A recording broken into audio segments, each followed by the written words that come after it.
Documents check చేయకుండా land కొనడం అంటే సిలబస్ చూడకుండా ఎగ్జామ్ రాసినట్టే అవుతుంది. రిజిస్ట్రేషన్ కి డాక్యుమెంట్స్ లేకపోతే టికెట్ లేకుండా ట్రైన్ ఎక్కినట్టే అవుతుంది. ల్యాండ్ కొనేటప్పుడు డాక్యుమెంట్స్ వెరిఫై చేయకపోతే ఫౌండేషన్ లేకుండా ఇల్లు కట్టినట్టే అవుతుంది.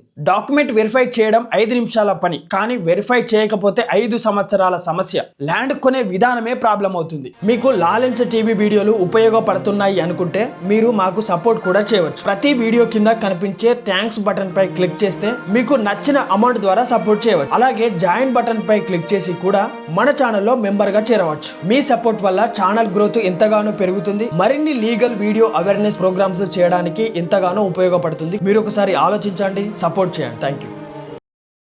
రిజిస్ట్రేషన్ కి అవసరమయ్యే డాక్యుమెంట్ ఏంటో క్లియర్ గా చూద్దాం. ఇప్పుడు land registration required documents India, Telangana, Andhra Pradesh ఈ మూడింటికి సంబంధించి చూస్తే సెల్లర్ అమ్మే వ్యక్తి దగ్గర ఉండాల్సినటువంటి డాక్యుమెంట్ ఏమిటంటే original sale deed, title deed ఉండాలి. 10 ఇయర్స్ నుండి 30 ఇయర్స్ వరకు చైన్ డాక్యుమెంట్ అనేది ఉండాలి. Pattadar passbook, title deed, ROR, Dharani, మీ భూమి రికార్డుకు సంబంధించినటువంటి పత్రాలు తప్పకుండా ఉండాలి. లేటెస్ట్ పహాని లేదా adangal, encumbrance certificate EC minimum 13 సంవత్సరాలు ఉంటే సరిపోతుంది. ఇంకా బెటర్ ఏంటంటే 30 సంవత్సరాలు ఈసీ ఉంటే ఇంకా అద్భుతం. ప్రాపర్టీ ట్యాక్స్ రిసిప్ట్స్, ఒకవేళ ఫ్లాట్ అనేది లేఅవుట్ అయితే ఫ్లాట్ అప్రూవల్ కి సంబంధించిన డాక్యుమెంట్ కూడా ఉండాలి. కన్వర్జేషన్ సర్టిఫికేట్, నాలా ఆర్డర్ అంటే agriculture land to non agriculture land అయితే మాత్రమే కన్వర్షన్ సంబంధించినటువంటి సర్టిఫికేట్ అవసరం అవుతుంది.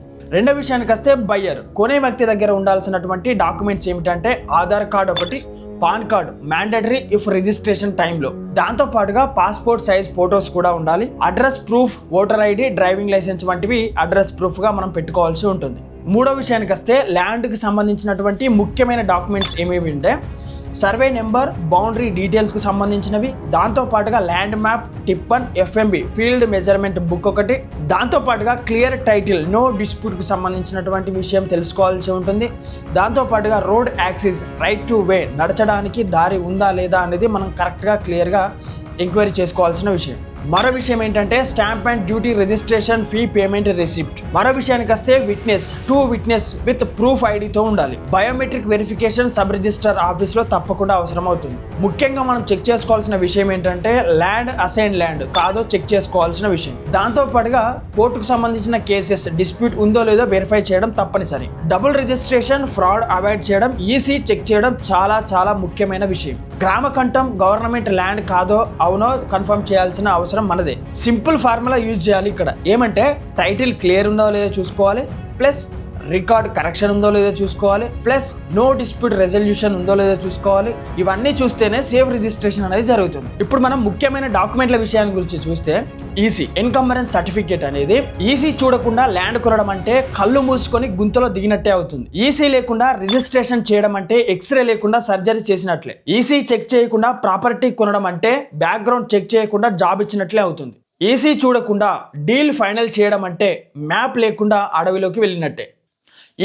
ఈసీ అంటే ఆ ప్రాపర్టీ మీద గతంలో జరిగినటువంటి ట్రాన్సాక్షన్ హిస్టరీ, అంటే ఎవరు అమ్మారు, ఎవరు కొన్నారు, లోన్ ఉందా లేదా తెలుసుకునే విషయం మనకు ఈసీలోనే కనబడుతుంది. మొదటగా కంప్లీట్ ఓనర్షిప్ హిస్టరీ అనేది తెలుస్తుంది. గతంలో 13 నుంచి 30 సంవత్సరాలు ఎవరు ఓనర్ అనేది క్లియర్ గా తెలుస్తుంది. ఫేక్గా అమ్మే వ్యక్తి అయినట్లయితే వెంటనే క్యాచ్ అవుతాడు. ఉదాహరణకి ఒక వ్యక్తి అమ్ముతున్నాడు కానీ ఈసీ అతని పేరు మీద లేదు అంటే ఇలానే ఈసీలో ఈజీగా దొరికిపోతాడు. ఈ విధంగా రెండో విషయానికి వస్తే లోన్ అండ్ మార్టిగేజ్ ఉందా లేదా తెలుసుకోవచ్చు. అంటే ప్రాపర్టీ మీద బ్యాంక్ లోన్ తీసుకున్నారా, మార్టిగేజ్ అనేది ఉందా, ఉంటే మీరు కొనుగోలు చేసినా కూడా ఫ్యూచర్ లో ప్రాబ్లం అవుతుంది. మూడో విషయానికి వస్తే లీగల్ డిస్ప్యూట్ ఇండైరెక్ట్ గా తెలుస్తాయి. అంటే మల్టిపుల్ రిజిస్ట్రేషన్ జరిగాయా ఈ యొక్క ల్యాండ్ మీద అని, ఇవన్నీ ఈసీ ద్వారా ట్రాక్ చేయవచ్చు మనం. ఈసీ అనేది ఒక రిస్క్ డిటెక్షన్ టూల్ లాంటిది. అయితే ఎందుకు 13 సంవత్సరాలు మినిమం ఈసీ అని అంటున్నానంటే ప్రాక్టికల్ రీజన్ ఏంటంటే చాలా స్టేజ్ లో 13 సంవత్సరాల రికార్డ్ అనేది స్టాండర్డ్ వెరిఫికేషన్ అనేది పీరియడ్.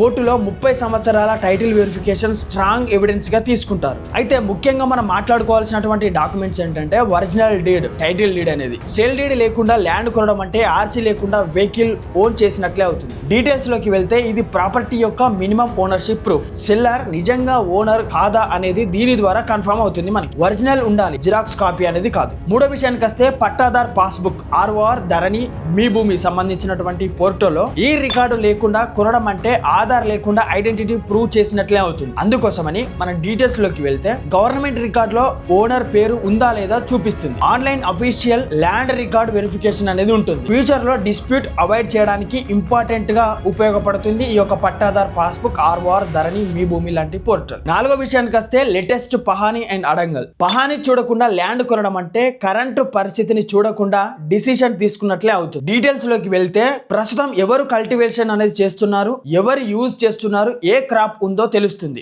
గ్రౌండ్ రియాలిటీ తెలుసుకోవడానికి యూజ్ అవుతుంది లేటెస్ట్ పహాని లేదా అడంగల్ అనే ఒక రికార్డ్. ఐదో విషయానికి వస్తే ఎన్కంబరెన్స్ సర్టిఫికేట్. ఈసీ లేకుండా ల్యాండ్ కొనడం అంటే హిస్టరీ తెలియకుండా డీల్ ఫైనలైజ్ చేయడం అవుతుంది. డీటెయిల్స్ లోకి వెళ్తే గత ట్రాన్సాక్షన్ హిస్టరీ అనేది తెలుస్తుంది. ఎన్కంబరెన్స్ సర్టిఫికేట్ లో లోన్ మార్టిగేజ్ ఉందో లేదో తెలుస్తుంది. ఫ్రాడ్ అవాయిడ్ చేయడానికి మోస్ట్ ఇంపార్టెంట్ వెపన్ గా ఉపయోగపడుతుంది ఈసీ ఎన్కంబరెన్స్ సర్టిఫికేట్ అనే డాక్యుమెంట్. ట్యాక్స్ రిసిప్ట్ అనేది లేకపోతే కరెంట్ బిల్లు కట్టని ఇంటిని కొన్నట్టు అవుతుంది. డీటెయిల్స్ లోకి వెళ్తే ప్రాపర్టీ ట్యాక్స్ పేడ్ ఉందో లేదో చూసుకోవాలి. గవర్నమెంట్ రికార్డ్ లో యాక్టివ్ గా ప్రాపర్టీ ప్రూఫ్ అనేది ఉందో లేదో చెక్ చేసుకోవాలి. పెండింగ్ డ్యూ ఉంటే ఫ్యూచర్ లో మీపై బర్డెన్ అనేది పడుతుంది. ఏడో విషయానికి వస్తే లేఅవుట్ అప్రూవల్. అంటే లేఅవుట్ అప్రూవల్ లేకుండా ప్లాట్ కొనడం అంటే రూల్స్ లేకుండా గేమ్ ఆడినట్లే అవుతుంది. డీటెయిల్స్ లోకి వెళ్తే గవర్నమెంట్ అప్రూవల్ లేఅవుట్ ఉందా కాదా అని తెలుసుకోవాలి. అనాథరైజ్డ్ లేఅవుట్ ఫ్యూచర్ లో ప్రాబ్లమ్స్ వస్తాయి. రోడ్, డ్రైనేజ్, లీగాలిటీ అనేది చెక్ చేసుకోవాల్సిన విషయం. ఎనిమిదో విషయానికి వస్తే కన్వర్షన్ సర్టిఫికేట్, నాలా ఆర్డర్ అనేది. అంటే కన్వర్షన్ లేకుండా ప్లాట్ కొనడం అంటే అగ్రికల్చర్ ల్యాండ్ లో హౌస్ కట్టినట్టే అవుతుంది. అందుకోసమని మనం agriculture land, non agriculture change ఉందో లేదో చెక్ చేసుకోవాలి. హౌస్ కన్స్ట్రక్షన్ కి ఇది మస్ట్. ఇక్కడ తొమ్మిదో విషయానికి వస్తే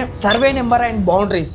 సర్వే డీటెయిల్స్ క్లియర్ లేకపోతే అడ్రస్ లేకుండా పార్సల్ పంపినట్టే అవుతుంది. అందుకోసమని ఎగ్జాక్ట్ లొకేషన్ అండ్ బౌండరీస్ అనేది మనం తెలుసుకోవాల్సిన అవసరం. దాంతో పాటుగా నేబర్ డిస్ప్యూట్ అవాయిడ్ చేయడానికి ఇంపార్టెంట్ ఇస్తుంది ఈ సర్వే నెంబర్ అండ్ బౌండరీస్. దాంతో పాటుగా ల్యాండ్ ని అక్యురేట్ గా ఐడెంటిటీ చేస్తుంది ఈ యొక్క సర్వే నెంబర్ అండ్ బౌండరీస్. పదో విషయానికి వస్తే land map and tip and FMB. అంటే మ్యాప్ లేకుండా ల్యాండ్ కొనడం అంటే గూగుల్ మ్యాప్ లేకుండా జర్నీ మొదలు పెట్టినట్టే అవుతుంది. అందుకోసమని ఎగ్జాక్ట్ మెజర్మెంట్ అండ్ లేఅవుట్ అనేది మనం చూసుకోవాలి. ఫీల్డ్ లెవెల్లో క్లారిటీ అనేది ఉండాలి. సర్వే వెరిఫికేషన్ కి యూజ్ అవుతుంది. 11వ విషయానికి వస్తే క్లియర్ టైటిల్, నో డిస్ప్యూట్. అంటే క్లియర్ టైటిల్ లేకుండా ల్యాండ్ కొనడం అంటే ప్రాబ్లమ్ని ఆల్రెడీ మీరు లోడ్ చేసుకొని పెట్టినట్టే అవుతుంది. అందుకోసమనే కోర్టు కేసెస్ ఉన్నాయో లేదో చెక్ చేసుకోవడం ముఖ్యం. డిస్ప్యూట్ ల్యాండ్ అవాయిడ్ చేయాల్సిందే. పీస్ఫుల్ ఓనర్షిప్ కి మస్ట్ ఇంపార్టెన్స్ అనేది ఇవ్వాలి. 12వ విషయానికి వస్తే రోడ్ యాక్సిస్, రైట్ టు వే. అంటే రోడ్ యాక్సిస్ లేకపోతే డోర్ ఉన్నా బయటికి రానట్లే అవుతుంది.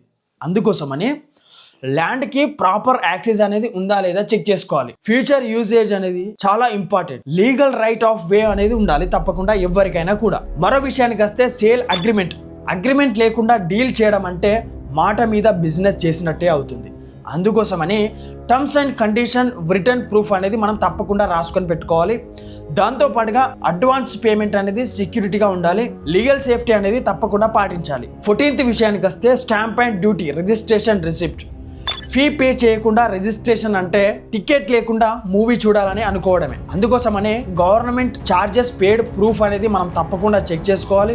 లీగల్ రిజిస్ట్రేషన్ అనేది అప్పుడే కంప్లీట్ అవుతుంది. దానికి డాక్యుమెంట్ వ్యాలిడిటీ అనేది ఉంటుంది. 15వ విషయానికి వస్తే విట్నెస్ లేకుండా డీల్ అంటే మ్యాచ్కి ఎంపైర్ లేనట్టే అవుతుంది. అందుకోసమని ఇద్దరు విట్నెస్ తప్పకుండా అవసరం. ఫ్యూచర్ డిస్ప్యూట్లో ఎవిడెన్స్ అవుతారు.